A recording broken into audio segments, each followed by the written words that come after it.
హైదరాబాద్ వ్యాప్తంగా ఒక్కసారిగా వాతావరణం మారింది. మొన్నటి వరకు ఎడతెరిపి లేకుండా కురిసిన వర్షాలు కొంత బ్రేక్ తీసుకుని మళ్లీ మొదలయ్యాయి. పలు ప్రాంతాల్లో మోస్తరు వర్షం కురిసింది. హైదరాబాద్ తో పాటు పలు జిల్లాల్లో కూడా అక్కడక్కడ వానలు పడ్డాయి.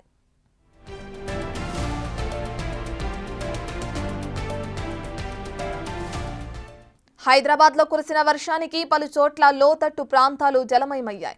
ఉద్యోగులు ఆఫీసు నుంచి ఇళ్లకు వెళ్లే సమయం కావడంతో మెయిన్ జంక్షన్లలో భారీగా ట్రాఫిక్ జామ్ అయింది.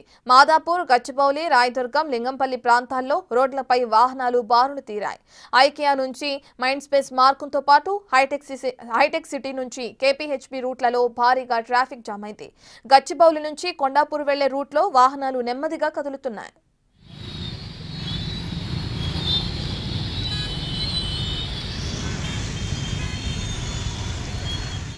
తెలంగాణకు వాతావరణ శాఖ వర్ష సూచన చేసింది.